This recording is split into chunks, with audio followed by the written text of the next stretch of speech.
We have ignition sequence start. 5, 4, 3, 2, all engines running. Launch commenced. Liftoff. V-minus 5 minutes past the hour.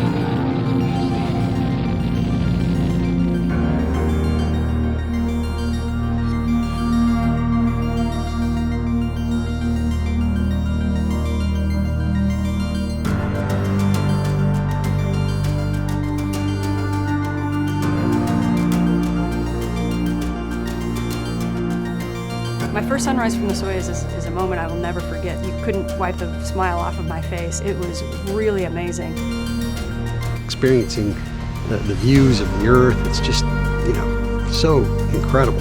It's just almost overwhelming when you first see it.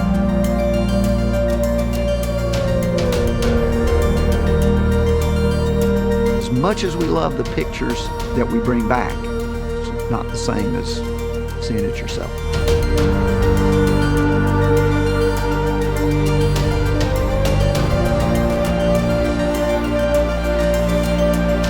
There's no words to come close to the ever-changing picture that I see staring at this planet.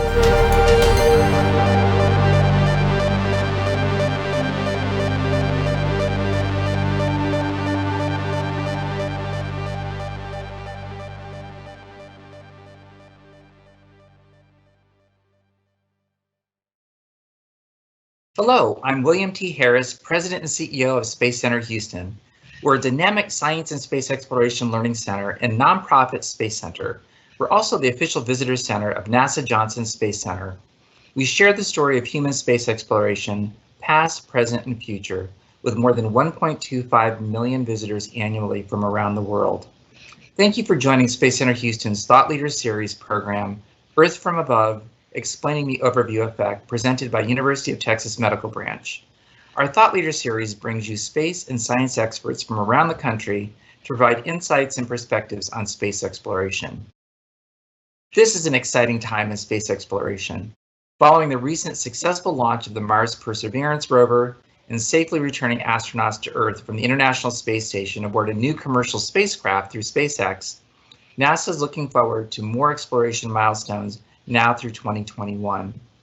NASA is sending the first woman and the next man to the moon in 2024, establishing sustainable exploration by the end of the decade as part of the Artemis program, while getting ready for human exploration of Mars. This year, Space Center Houston is celebrating 20 years of continuous human habitation on the International Space Station. Our Thought Leaders topics honor the ISS program's many contributions to humanity and its scores of tremendous achievements. As we navigate this unique period, Space Center Houston is committed to supporting our community with authentic science learning experiences. Space Center Houston is now open to safely welcome back guests with new exhibits and live shows, spacious outdoor experiences with additional health and safety measures at the forefront of our daily operations. Guests save time in line with advanced timed admission tickets. You'll experience one of our most popular experiences, the NASA Tram Tour, which takes guests behind the scenes at NASA Johnson Space Center. Through the Space Center Houston free app, you can select and reserve seats on the tram tour you wish to board at a designated time, so no more waiting in lines. We have a number of new protocols in place to offer a safe and welcoming experience at Space Center Houston. We also continue to honor the 50th anniversary of Apollo 13. We've curated a new Apollo 13 Failure is Not an Option exhibit, summarizing the mission as it unfolded with unique artifacts from our permanent collection and new additions not normally on display. I'm also very excited to welcome back guests to experience our new permanent outdoor exhibit, a flown SpaceX Falcon 9 rocket. It's the only flown Falcon 9 on public display outside of SpaceX's headquarters. Plan your journey with us today. Go to spacecenter.org. Open to review our Know Before You Go guide for more information on planning your visit. You may also purchase limited time tickets today at spacecenter.org. We continue to offer robust virtual learning experiences for all ages. You can register for our virtual campout and gaze at the stars with us. You'll hear from a space expert and explore science activities using household items. We'll make science come to life in your own backyard. Virtual campouts are offered monthly. You also can take a virtual tour of Space Center Houston through downloading our free app. We have augmented reality, videos, audio stories about the future and historic feats in human space exploration, among many other fun activities. The app is available for Apple and Android devices. You can learn about activities students and families can do together in the Try This at Home blog series, and you can follow our blog on spacecenter.org as well. For our latest engaging content, visit our website and also follow us on social media. To help bring this content to you, we ask that you consider becoming a member or making a donation to help bolster and expand our digital delivery of education resources for the community. Again, you can join or make a contribution through our website at spacecenter.org. And now on with our panel, Earth from Above, explaining the overview effect presented by UTMB. In our August Thought Leaders series, presented by UTMB, we will discuss the overview effect, which describes the psychological effects astronauts experience when viewing Earth from the ISS cupola space and how it can influence a greater change in humankind. I'm delighted today that we're joined by our panelists, author Frank White, NASA psychologist Tom Williams, and NASA astronaut Don Pettit. Since the early days of human spaceflight, seeing Earth from orbit has changed how astronauts view our planet. Apollo 11 astronaut Michael Collins shared his reflections on this topic in an article for the New York Times last year. Quote, "The thing that really surprised me was that Earth projected an air of fragility," Collins said. "And why, I don't know. I don't know to this day. I had a feeling it's tiny, it's shiny, it's beautiful, it's home, and it's fragile," unquote. I'm now delighted to briefly introduce our panelists. Frank White is the author of 3 books, including The Overview Effect, Space Exploration, and Human Evolution. He's a magna cum laude graduate of Harvard College, a member of Phi Beta Kappa, and a Rhodes Scholar. He earned a master's in philosophy and politics from Oxford University. Tom Williams oversees NASA's human research focused on human factors and behavioral performance element within the NASA's Human Research Program. He directs scientific research to address research gaps to address risk reduction in the areas of behavioral medicine and sleep as they relate to cognitive behavioral performance, team science, human systems integration architecture. This is related to habitability, human robotic interactions, human computer interactions and training, and dynamic loads, that's occupant protection, and spacecraft systems, all focused on using the moon as a stepping stone for the journey to Mars, its exploration, and the safe return of the crew. NASA astronaut Don Pettit was selected as an astronaut in 1996. A veteran of 3 space flights, Dr. Pettit has logged more than 370 days in space and over 13 spacewalks. He lived aboard the International Space Station for 5.5 months during Expedition 6, was a member of the STS-126 crew, and again lived aboard the station for 6.5 months as part of the Expedition 3031 crew. Our panelists will now provide more information about their backgrounds and the scope of their work, followed by questions. Prior to this program, we asked the public to submit questions, and we had a very robust response. We'll try to answer as many as possible during our program. Let's begin with remarks by Frank White. Frank. Well, thank you very much, William. It's wonderful to be here virtually. It was about a year ago when I actually traveled to Houston, and at NASA, I interviewed 10 astronauts, including Don, and those interviews were taped and became the basis for the Down to Earth series, which is really a fantastic series. And if you watched any of them, and if you watched the trailer that was just shown, gives you a really good idea of what the overview effect is, because it's an astronaut experience. It's a personal experience. But today I'd like to go into a little bit more detail about the overview effect. What is it? What is it? What does it mean for our future? I like to think of the overview effect as a message from the universe to humanity. And that message is very simple. It's that we are one species on one planet with one destiny. Another way of putting it is we're all in this together. And recently with the COVID crisis, a lot of people have been saying that. And it's reflecting a sentiment that I heard again and again from astronauts. They didn't always say it that way, but that was always essentially what they meant. In 1987, my book on this topic was published, and it was the first public use beyond a few conferences of the term the overview effect, which I coined to describe this experience. And that first edition had 16 astronaut interviews in it. The fourth edition is going to come out next year, I hope, and that'll have interviews with over 40 astronauts. And the more interviews I do, the more we learn, and the more interesting it gets, really. Because as we were talking about a bit earlier, there's a commonality to what everyone says, but the astronauts are individuals, and so each one of them brings their own individual experience to this process. A fascinating thing has happened, which is, this book has now evolved into a worldwide movement called Bringing the Overview Effect Down to Earth. And it's just coincidence that NASA used a similar term for these videos. But the reason we want to bring the overview effect down to Earth is that we feel if this global planetary perspective were available to everyone, the perspective astronauts have, then we would be able to have a better life on Earth and a consciousness for tackling global problems. It's pretty important to think about language when we're talking about this, because we talk about going into space. And that's really a misnomer, because the reality is we are in space right now. The Earth is moving through the universe at a high rate of speed. And we are in space. We've always been in space. We're always going to be in space. The term spaceship Earth has become increasingly popular. And what I would say about that is, if you've wanted to go into space, congratulations, you are in space right now. And if you've wanted to be an astronaut, congratulations, you are the astronauts of Spaceship Earth. We are the astronauts of Spaceship Earth. We are its crew. Why don't we know this? Well, we do in a way, but our experience doesn't tell us that.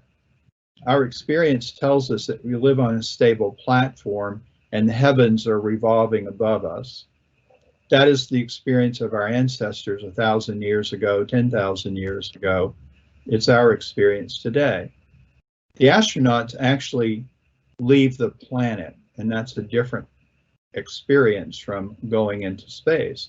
They look back, they have a different perspective, not only on the Earth, but on the entire cosmos.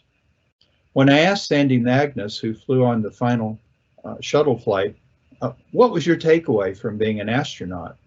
And she said it's the difference between intellectual knowledge and experiential knowledge. Intellectually, we know we live on a spaceship. Experientially, we do not. And she said, what you are writing about is the transformation of this intellectual knowledge into an experiential set of knowledge that space exploration can give us.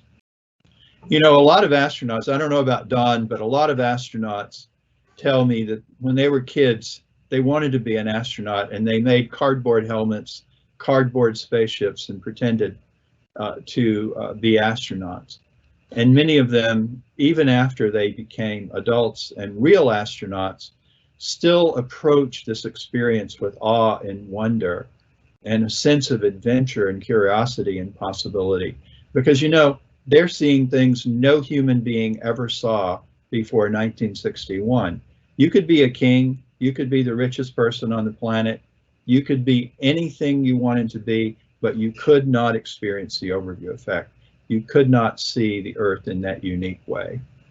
550 odd people have had the experience, and it's exciting to think that in the future, many more of us will. So when we think about the overview effect, this change in awareness, this change in identity, what are some of the things that astronauts see and don't see that make up the experience? One thing they see is beauty. Alan Shepard was only off the planet for 15 minutes on his first flight. And yet he said, my exclamation back to Deke Slayton about the beautiful sight was completely spontaneous. It was breathtaking. Nobody could have been prepared for it. Nicole Stott had a lot more time. She was on the International Space Station for quite a long time. And she called the view dynamic, crystal clear. It doesn't come across in pictures and videos. A reaffirmation of how beautiful and special the Earth is. So we see beauty. We all know we live on a beautiful planet, but again, something happens when you see it as a whole. You see it from a distance. It's not the same, even as walking in the woods or climbing a mountain, when we know we live on a special planet. But there's something about seeing it from a distance that's even more profound. One thing astronauts don't see is a map with little dotted lines and colors that show us different countries. They may see borders and boundaries created by agricultural practices and things like that, but they don't see maps that divide people into different countries. Rusty Schweikert said, you know, it's a whole system and it's just so beautiful. And he was sad because he knew there were people down on the surface fighting and even killing one another over a line he could not see. And he wanted to take them, one in each hand, from the different conflicts and show them this new perspective and ask them, what's important? Going back to fragility, Ron Guerin said that this is a perspective where we're all riding through the universe together on Spaceship Earth. We're all interconnected, and this is all we've got. He called it a fragile oasis. Interestingly, you know, the Earth's been around 4.5 billion years. It'll probably be around until the sun becomes a supernova. But one thing really is fragile, and that's our civilization, our society.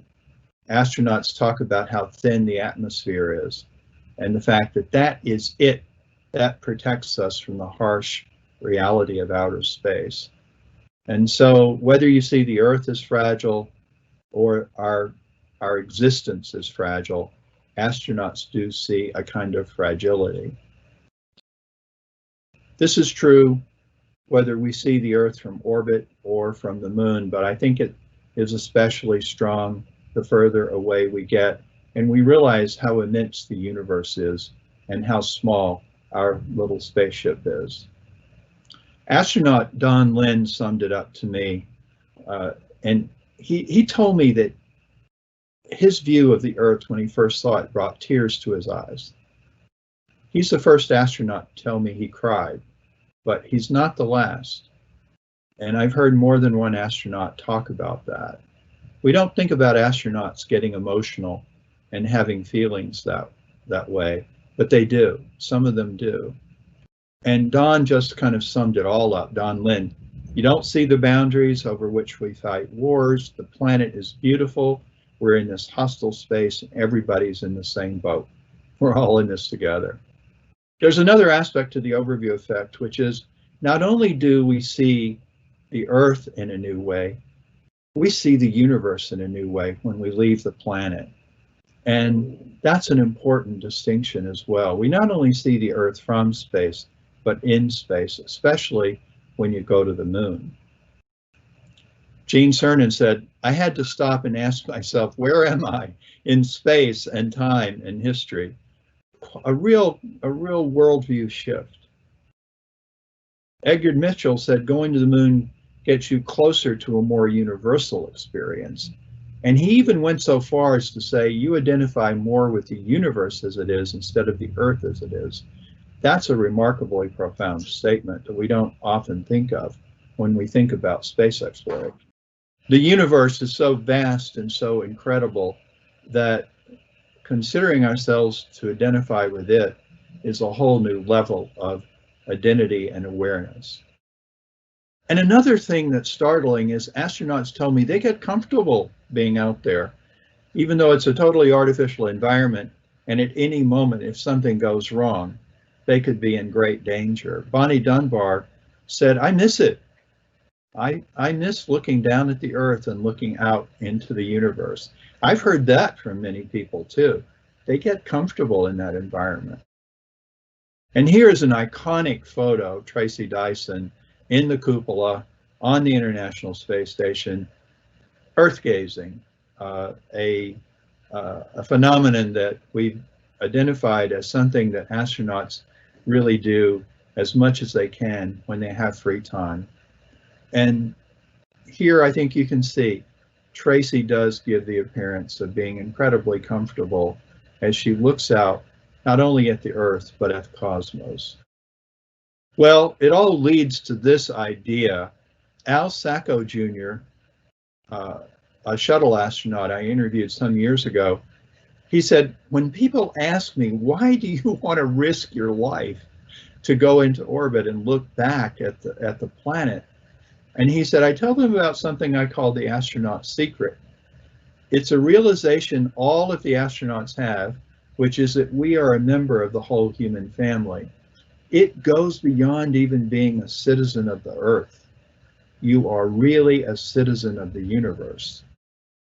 If you think about it, that is also a very profound statement. We are not only planetary beings. Of course, we're at home here on our home planet, but we are actually universal beings. And our destiny, our future, may well be to become citizens of the universe. That's quite a challenge for us.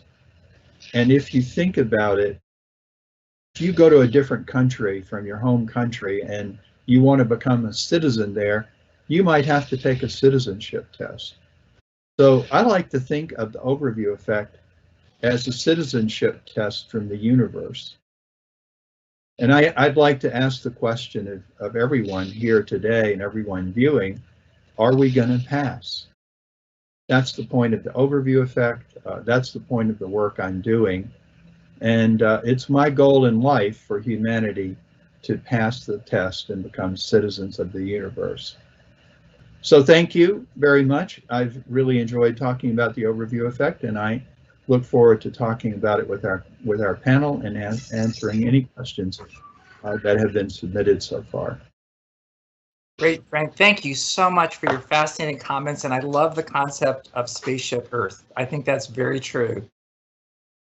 Next, we'll hear from Tom Williams. Tom, you are up at the podium. Great, thanks so much, William, and thank you, Frank, for a really inspirational overview of the overview effect. And what I want to try to do is to put some of the psychological constructs to help us characterize this in the context of the long duration space flight that we would look at to go to Mars. So part of our mission with regard to the human research program with NASA is to look ahead and say, if we're going to Mars, how do we do it in a way that safely gets our crew there and then safely returns them? And so we have to look at a number of different risks.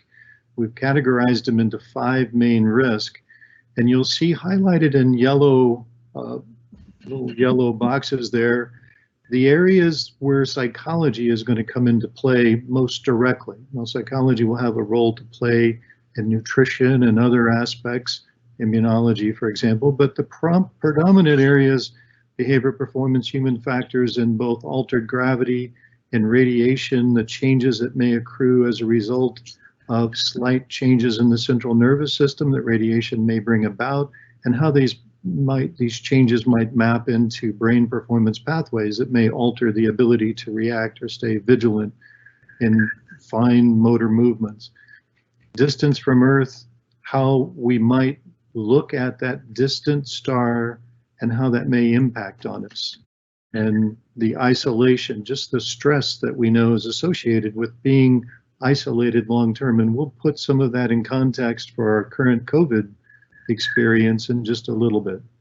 And then the hostile closed environment and how being confined inside a spacecraft starts to alter some of the things that normally we would depend on to help keep us healthy. For example, the interface between some of the immunological changes and how that might impact on our psychological health.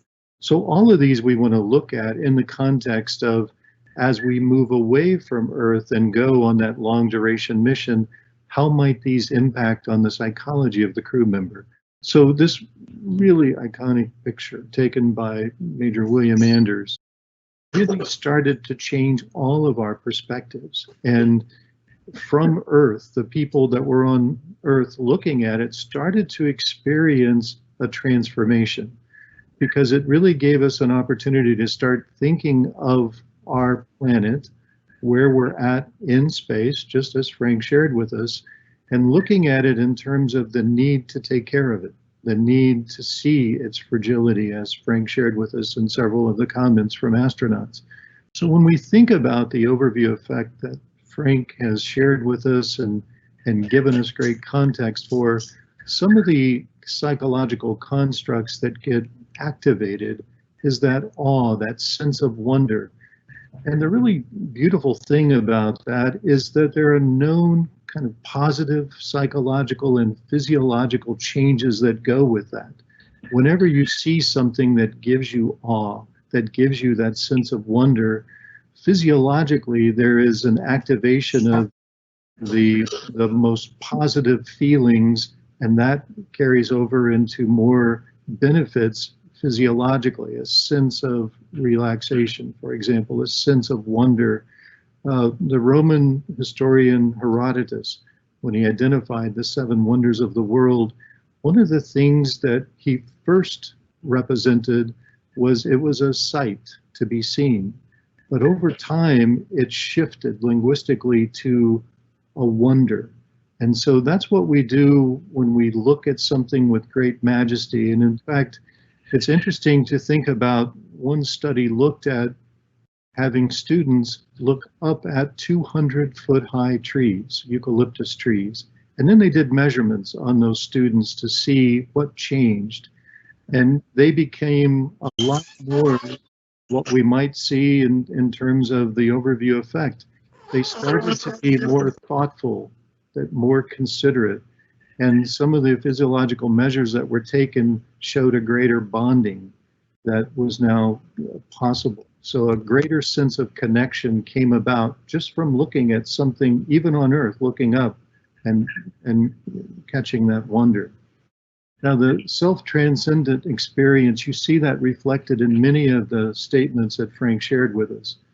And that self-transcendent experience is very interesting. Most of us know about Maslow's hierarchy of needs. And right before his death, he changed his hierarchy of needs, and he brought in self-transcendence for that life. That was the highest level one can achieve. And that's certainly what we hear being described by our astronauts. And that self-transcendent experience is one in which it sort of liberates our egocentricity. It helps us to start feeling that connection and bond with other human beings. It really helps us start to feel one with all of humanity. That's when we know we've achieved that highest level of psychological development. Part of that also gets reflected in our cognitive shift in awareness. You hear in the statements that Frank shared with us, the astronauts increase their sense of awareness for what's going on around them. They have incredible emotional connections, emotional awareness of how these experiences are now impacting on them. And as a result of that, the self-schemas become altered. So they now start to interpret their life in a way that suggests they need to give themselves to helping humankind in greater ways. And so it really expands that self-transcendence, that cognitive shift and the self-schemas being altered, bring about their ability to now make greater contributions and to help us see the world differently. So when we think about that in the context of what we're now experiencing here on Earth, that sense of greater connection and that human connection fostering a sense of well-being, and we think about how most of the people in the world now are no longer feeling connected socially. They're feeling more isolated. They're experiencing the world through the prism of windows, if they're socially isolating, like we're being told. And at NASA, one of the things we've worked on is developed sort of an acronym that we refer to as CONNECT, that need to stay connected to our community, to be open to the different ways of trying to deal with being more isolated, to making sure that we network to get that sense of unity with other people, to maintain those pro-social connections, and to make sure that we're addressing our needs, some of the needs that get activated when we talk about that sense of awe, and to have a little bit of that expeditionary mindset, a mindset that says we're all in this together, just like we hear from that overview effect. So how can we find innovative ways to deal with that sense of isolation? And then what are the ways that we've dealt with adversity in the past? And how do we leverage the things that have worked, the training that we might do with astronauts?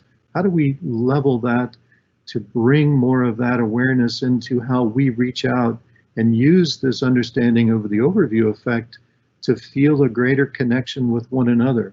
So while we may be isolated in our homes, we share a destiny, we share a unity with nature. We can leverage that to increase our sense of connection and our sense of well-being. So rather than looking out in our respective windows, we turn in and look and respond to one another as the overview effect would help us appreciate. So when we think about that human connection and well-being, think about how the Apollo mission, and you see that on the upper right, that brought the entire world together. The launch, the landing, the return, that activated the whole world towards that sense of wonder, that sense of awe of the achievement. And as we have astronauts looking down on the Earth and contemplating that awe, that wonder, and then we look at that lower left-hand slide portion to see the little speck of Earth, it makes us wonder how we might maintain that human connection when we move away from that beautiful blue orb and Earth now becomes that faint star on the horizon. So that's part of what our research program needs to focus on, is to help understand how that astronaut on Mars will need to adapt to this reality of being so distant from Earth. So when we look at the role that we have as part of preparing for that long duration, we need to look at how do we select for the individuals who are going to have that ability to sustain themselves in this new environment, that sense of resiliency, that sense of being adaptable to the changes that may be brought about by that long duration spaceflight. To look at what's their resiliency, making sure if we understand vulnerabilities, how do we adapt countermeasures to reduce the risk of those interfering in some way with mission performance. Understanding how when we no longer have the regular cycles of the sun to synchronize with for our sleep cycles en route to Mars, and then on Mars, how an extra 37 minutes each day may alter our circadian rhythms. How being confined with 3 to 4 other people in close quarters for long periods of time may challenge us to maintain that sense of cohesion and cooperation as a member of a team, and how that distance from Earth and the autonomy from the support that our crews today receive from mission control, how that may impact, and then delayed communications with the family members and the support they receive. How might all of these factors come together to pose a risk to the crew? Because again, our role is to make sure we've tried to anticipate anything that may undermine their ability to safely get to Mars and then safely return. And how do we leverage time on the moon as a stepping stone to that eventual destination? So when we think about that transformative effect, that change that we know is going to come about as a result of being the first humans on Mars, what lessons can we learn from the high-profile missions, the fame, the glory of our Apollo crew, of military who are deployed for long periods of time? How does that departure for the journey or the reintegration that's needed when they return some 2.5 to 3 years later, and the connections that need to be maintained. How do we take the transformative nature that is brought about by an overview effect and put it in the context of how, if the crew member changes dramatically, if their sense of values change, if their self-schemas change, how do they reintegrate with those changes? And what if the family can't understand some of these transformative changes in the same way the crew member has made them?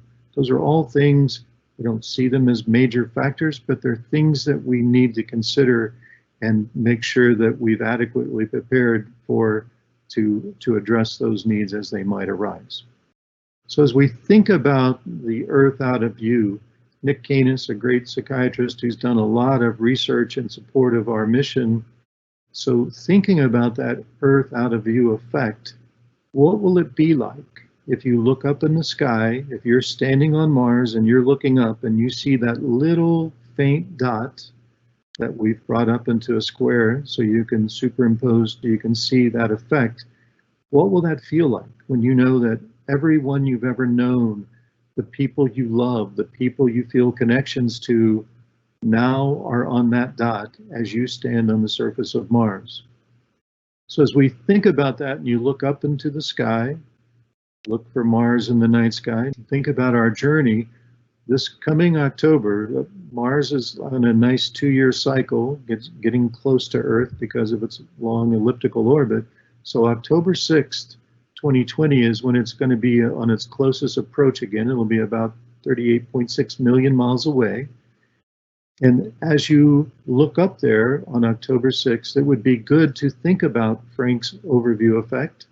Think about what it might be like for the crew member to be standing on that far distant red planet and looking back at us and what effect that might have.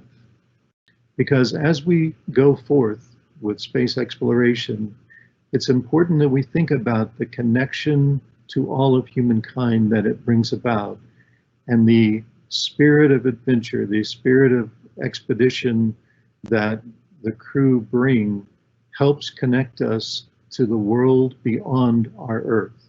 So thank you again for the opportunity to share some thoughts on the overview effect and our mission. Thank you. Thank you, Tom. That was just fascinating, and I especially enjoyed your comments about Connect and look forward to asking some questions about that. I think that many people in the world now are empathizing more than ever with astronauts, having lived in self-quarantine or isolation during this time of the pandemic. Our final speaker is astronaut Don Pettit, who will talk to us a little bit about actually experiencing the overview effect. Don. This is a photograph of my home away from home.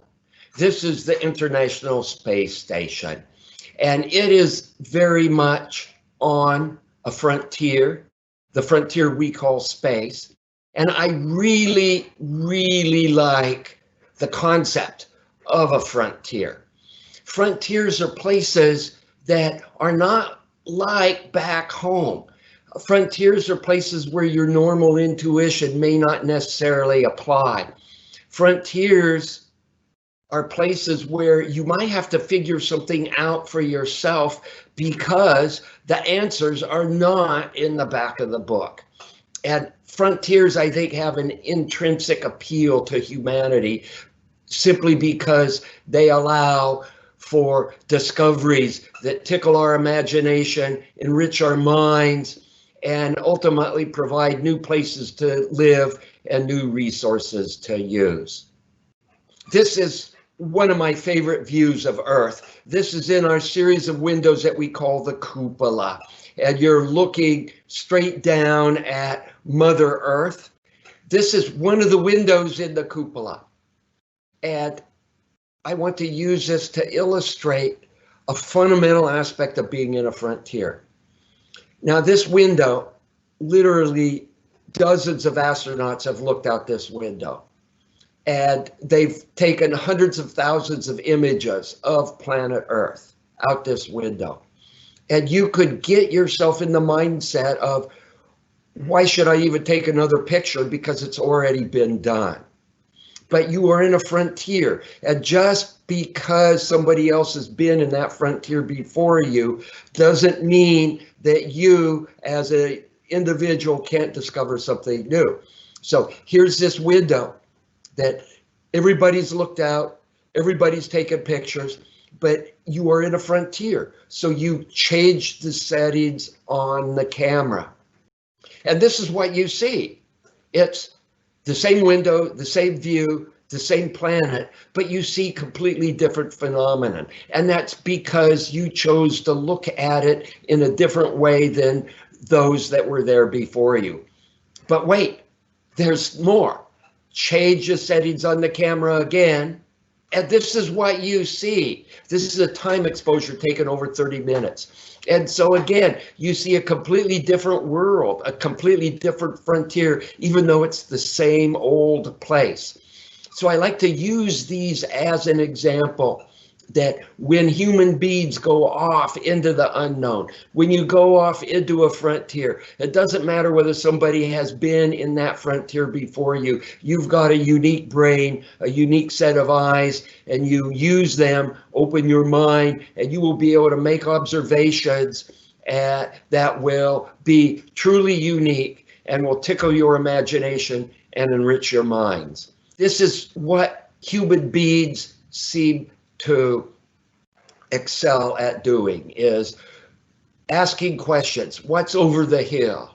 Or what's beyond the atmosphere? Or what's on the moon? Or what would it be like to be on Mars?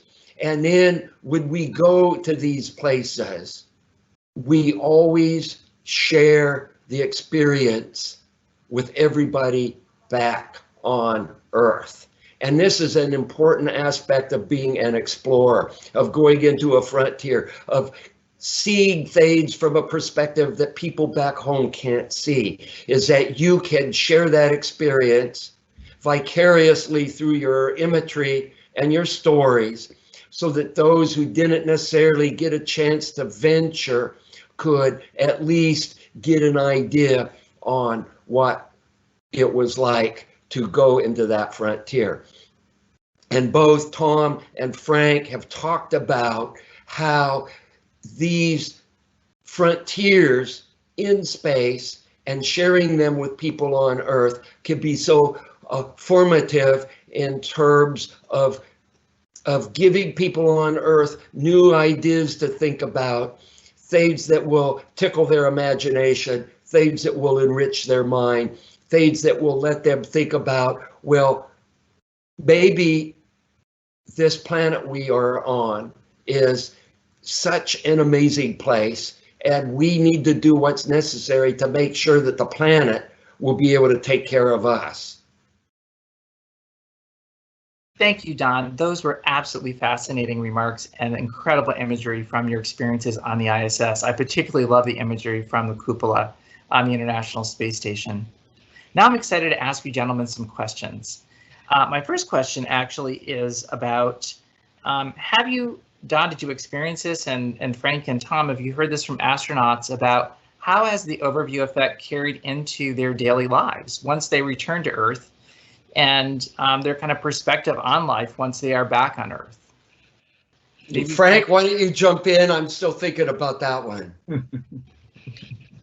Yeah, well, it seems to me that one aspect that carries over is really this feeling of wanting to share the story. I've had many astronauts say, you don't do this for yourself alone. There's a strong sense that in the case of NASA astronauts, our taxpayer money created the opportunity for astronauts to have the experience, and there's a desire to come back and share it. And I'm really glad of that. And I think it's also because astronauts feel like the message is very important. The other aspect that I see, and it's mentioned earlier, is a feeling of carrying forward the experience to helping make the Earth a better place in some way. And that shows up in different ways for different astronauts. and some changed their lives pretty dramatically. Edgar Mitchell founded the Institute of Noetic Sciences to study consciousness. Astronauts like Nicole Stott, who was a painter before and actually began painting on the ISS, come back, and she's involved in the arts full time. You know, Ron Guerin was a humanitarian before he went, but I would say he's taken his efforts in that direction to a much higher level. And, you know, he said that he didn't use the word cognitive dissonance, but I think Tom will understand what I mean. You see the beauty of the Earth from orbit, and yet you know what's happening on the surface. You know there are people that are hungry. You know there's conflict. And I think Ron mentioned something like, I'd like to make life on the surface as beautiful as the view from a distance. Those are just a couple of things in terms of everyday life. And I think actually Don is the real expert here. Well, I couldn't say it in any better words than you just did, Frank. So I won't repeat that because my words won't be as eloquent.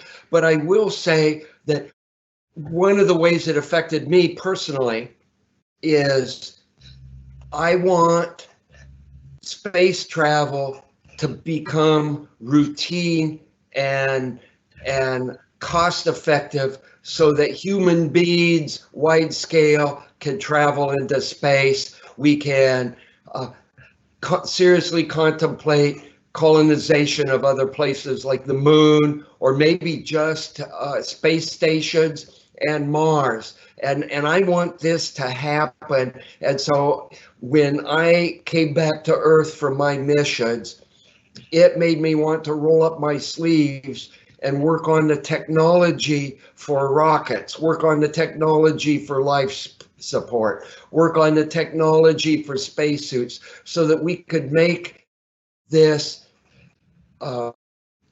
better than what it currently is at. And so more people wholesale can leave the planet and experience whatever they may when they go off.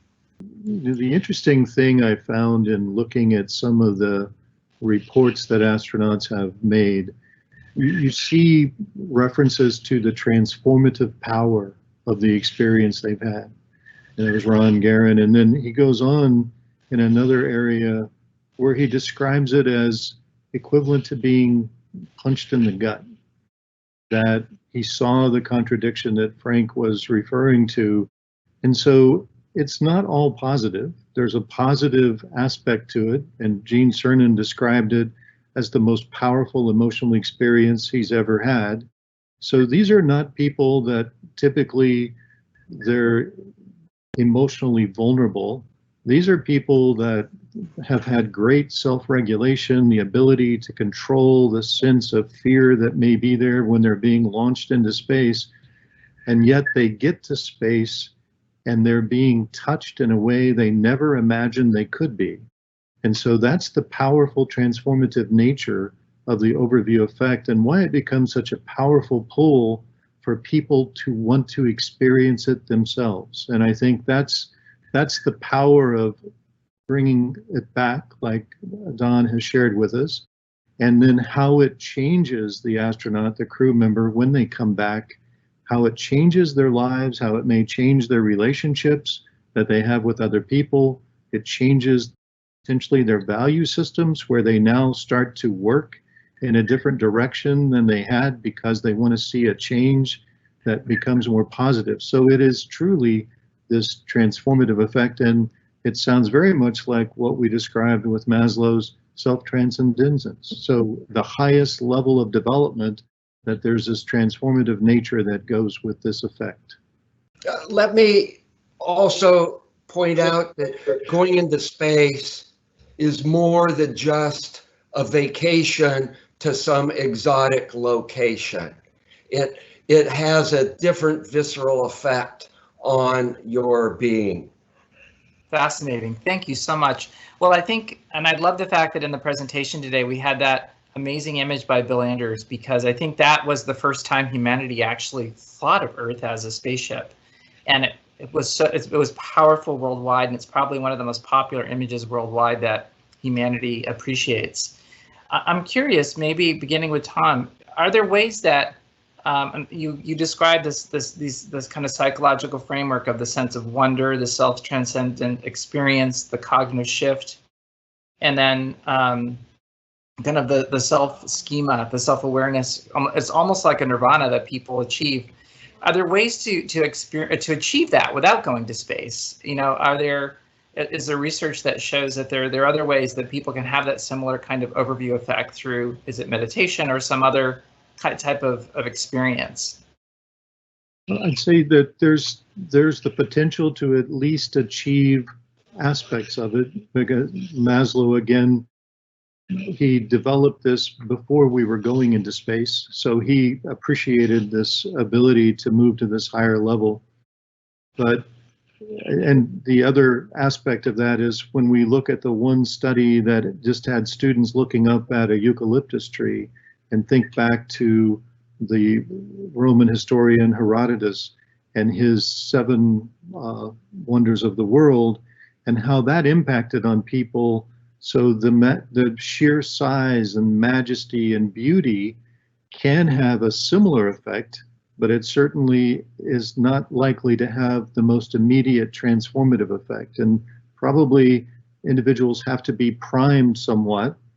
It'd be interesting to hear from Don how the discussions among crew may prime you for what it is you then see, although we know the first individuals to experience it didn't have any priming, and they had the similar effect. So I would say you can achieve part of it, but I don't think you can achieve the full connection to that sense of being more connected to the universe. So you can get some of the awe and the majesty and the shift in perspective.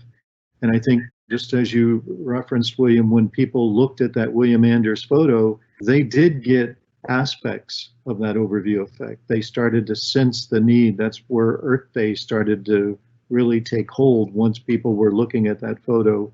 So there's complements of it that come in, but I don't think there's anything that we probably can experience on Earth that will come together in quite the same way as Don and the crew have experienced it. So Don, I'm curious, was that something that you talked before your first mission to space? Did you talk to other astronauts about the overview effect, and it might be something that you would experience as part of a mission? Did that lessen the experience for you when that happened? We do a lot of talking in the astronaut office to prepare rookies and such, and everybody's a rookie at one time or another in terms of what to expect. And the phrase overview effect, I did not hear until after my dealings with Frank, but in concept, these things have been talked about for a long time within the astronaut office. And going into space and seeing things with your own eyes is different than seeing a photograph of the same thing. And you might say a picture's worth 1,000 words, but being there in space looking at Earth perhaps is worth 1,000 photographs. And it's just not the same.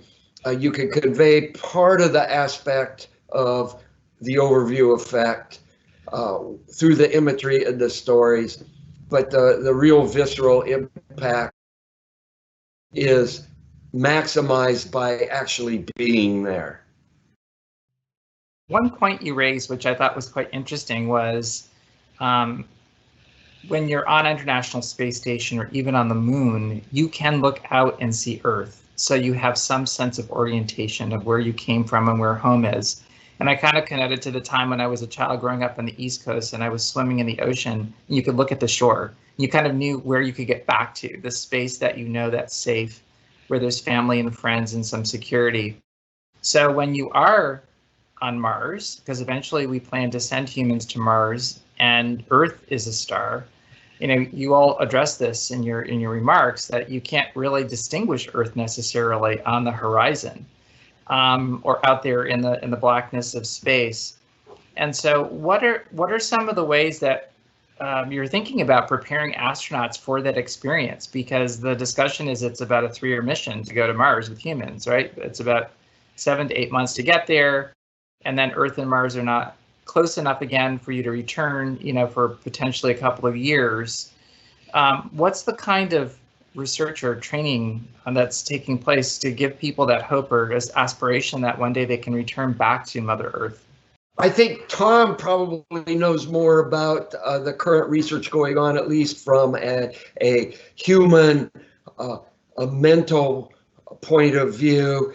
Currently in the astronaut office, we're still flipping switches in simulators and getting ready for a space station. And we're only now starting to work on some of the simulations and some of the training to prepare folks in our office for return to the moon in 2024. So the idea of going away from Earth for 2 to 3 years at a time hasn't worked its way down into the training aspect of the astronaut office.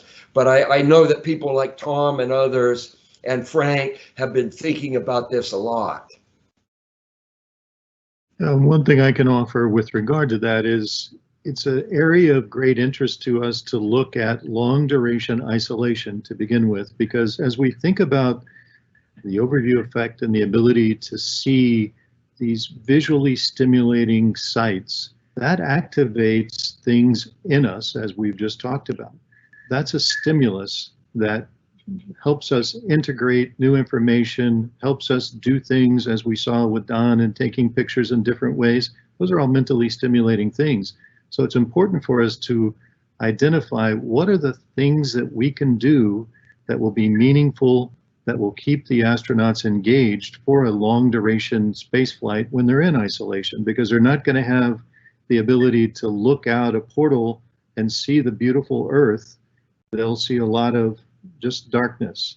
So when you're in darkness, like you might be in Antarctica, what are the changes that we see? And we see significant decreases in 3 different regions of the brain that are sort of important for some of the areas that we think might relate to successful crew mission operations. One of the areas relates to the insula, a part of the brain that deals with how do we keep track of the physiological symptoms we have? How do we keep track of the emotional responses that we have or impact on other people?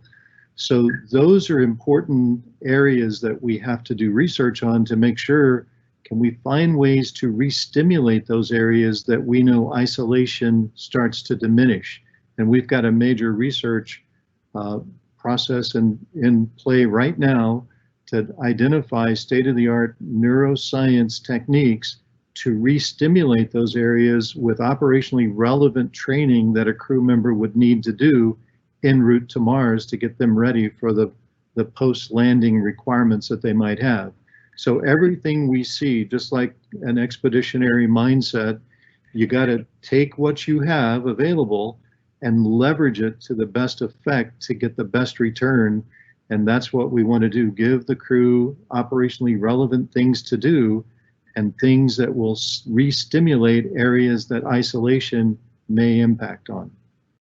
You know, William, if I could add to that. So Don and I talked a lot when I interviewed him a year ago about zero gravity as an important part of the overview effect.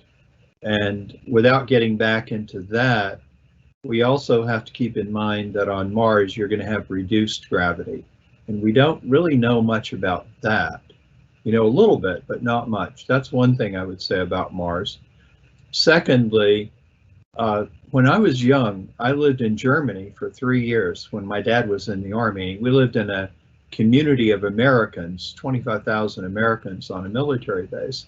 We had a pretty good life. But you know what? The United States took on a mythical dimension for us. And we would talk about, oh, he's going back to the States. And we all wanted to get back to the States.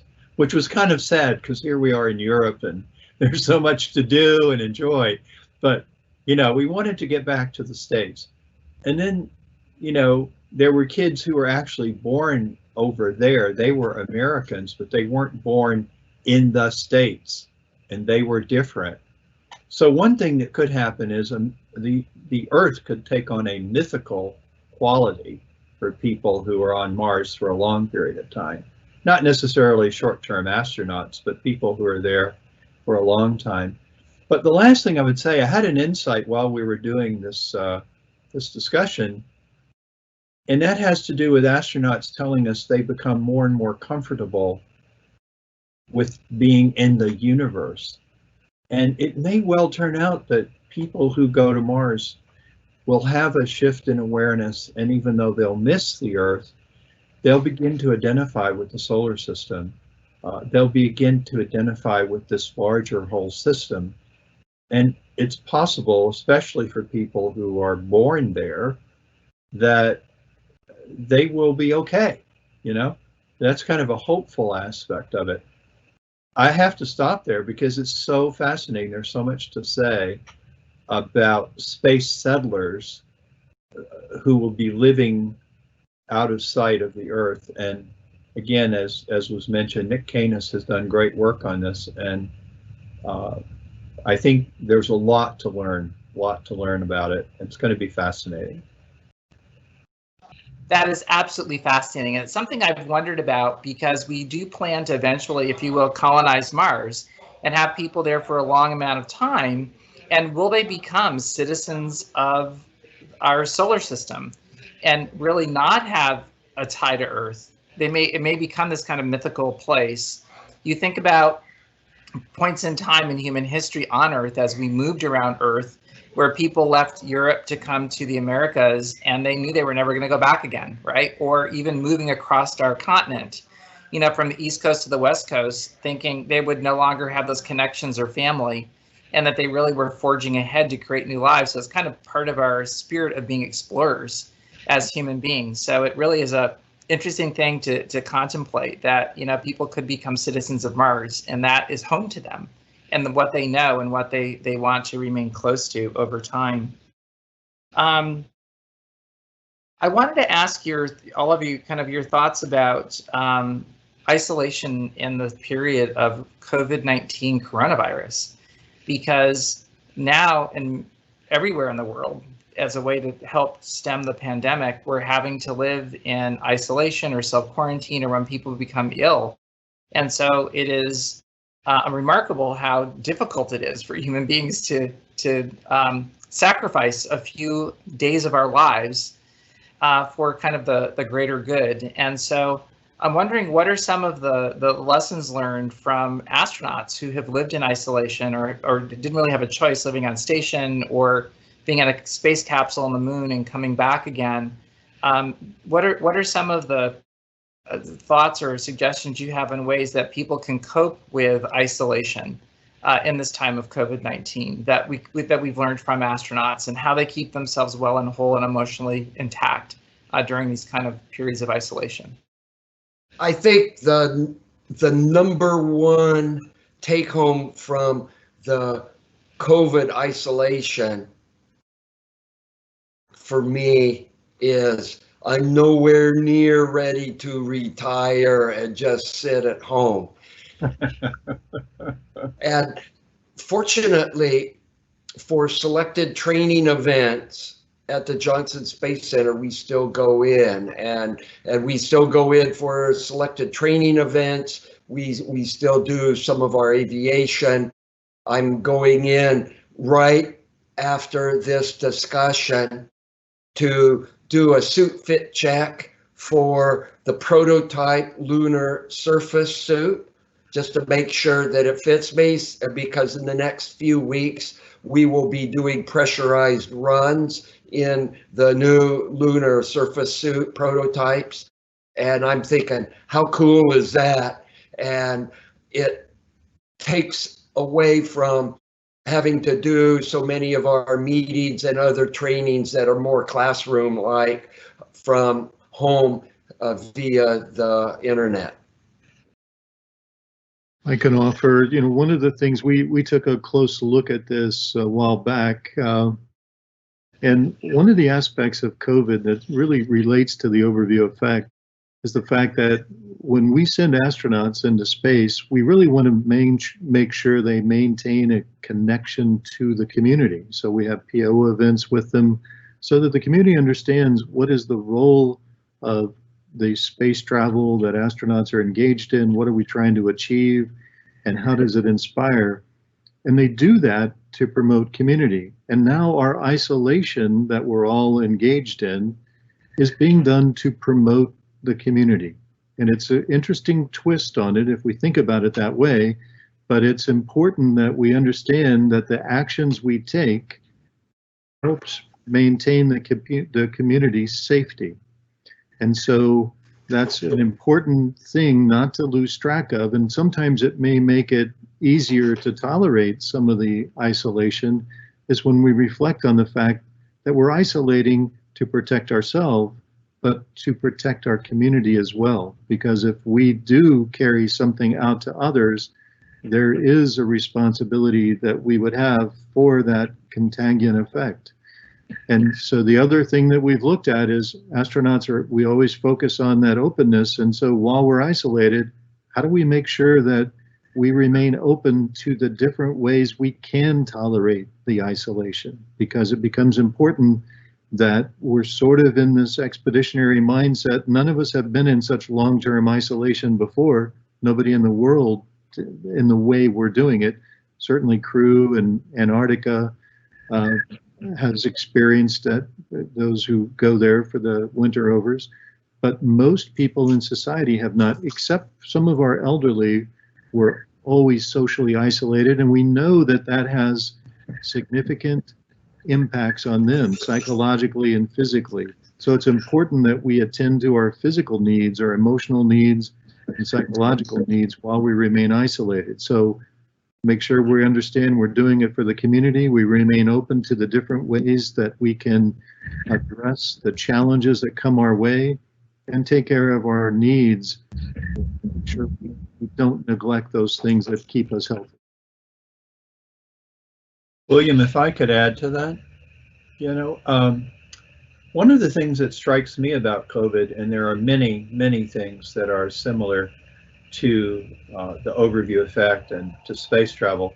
One, of course, is the constant reference to we're all in this together, and this sense of realizing that the virus doesn't care if you're rich, doesn't care if you're poor, doesn't look at borders, doesn't look at boundaries, and this visceral understanding that our fate is tied up and tied up to people on the other side of the planet, and what happens there affects us wherever we are. And that's in some ways a positive outcome. One other outcome that strikes me just about being on the space station or on the moon or on Mars, for the first time in my life, it's dangerous to go outside, or it can be dangerous to go outside. You have to have special equipment to go outside. And my wife and I recently were in the city for quite a while because she was in the hospital. And every time I actually went out of the hospital room, I had to put on my special equipment, my mask.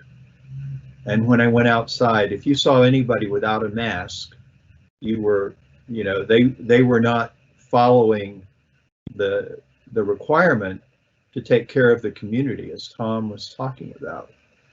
And it's true, anywhere else that we know about in the universe, whether it's a space station, moon, or Mars, you're going to need special equipment to go outside. And I think that's a unique analog that we are experiencing here on Earth. And we've adjusted to it.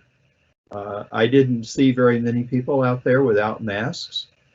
And it's just as natural as, Don wouldn't think of walking outside of the space station without a spacesuit because it would be intolerable. It would be fatal.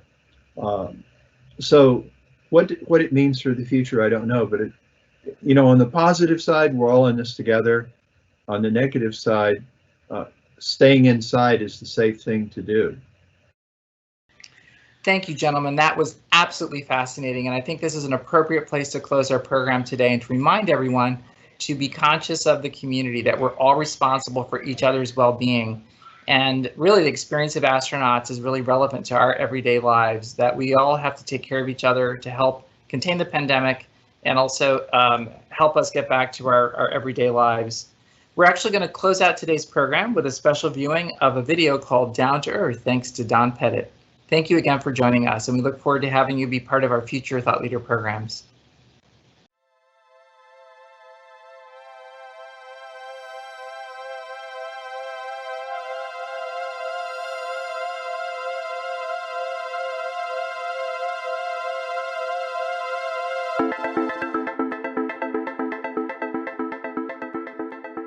I thought I knew what the Earth was all about just because I'd looked at it with pictures and video and all these things. And it's like seeing some travel log in some exotic place on Earth and calling that your vacation, right? We do not do that as human beings. We want to physically go to these places because the experience is different. And it's the same thing when you go into space and you look at Earth. You know intellectually what Earth is like from space because we've all seen the pictures, but it's not being there. The human experience aspect of space doesn't come until you can relax a little bit. Now, that happened for me when I was taking my spacesuit off, and I remember floating up to the flight deck, and you look at the overhead windows, and Earth was there, and it was such an intense blue. It was somewhere over the oceans. And it was an intensity of color that no photography, no video, no movie, no film can capture. You can parse more and more details out. When you first look at Earth, you may say, wow, that's a continent. And then you look at it again the next day and you say, wow, there are mountain ranges. And then you look at it again the next day and it's like, oh, I can see synclines and anticlines in the geologic structure. And oh, there's the rain shadow effect, and on and on and on. So the more time you have to look at Earth over a long period of time, the more you can see.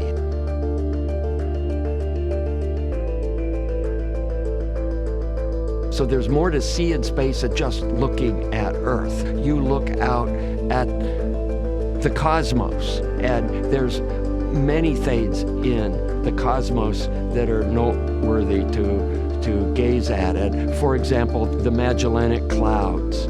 Those show up really bright and vivid because you don't have atmospheric scattering. You can see Andromeda. It's a little fuzzy spot on a really, really dark night with good vision. You can faintly make out Andromeda, but in space it just stands out because the contrast is so stark. So there's all kinds of other things to see. There's the moon. It goes through its phases. The angle that the moon makes when it rises relative to your spacecraft changes with time. It's almost like your spacecraft itself becomes a giant astronomical machine, and it's like, okay, the moon was rising over here 2 weeks ago and now it's rising over there, and why is that? And then you think about the orbital dynamics, where we are in our solar system, this and that, and then it all makes sense. So there's so much to observe, more so than just planet Earth. Yeah, I think it's important to share our experiences with all the people who, as of today, don't have a chance to go into space. But the more people that we can get off of this planet to have these kind of experiences, the more growth you will see in ideas, and the viability of your culture will increase.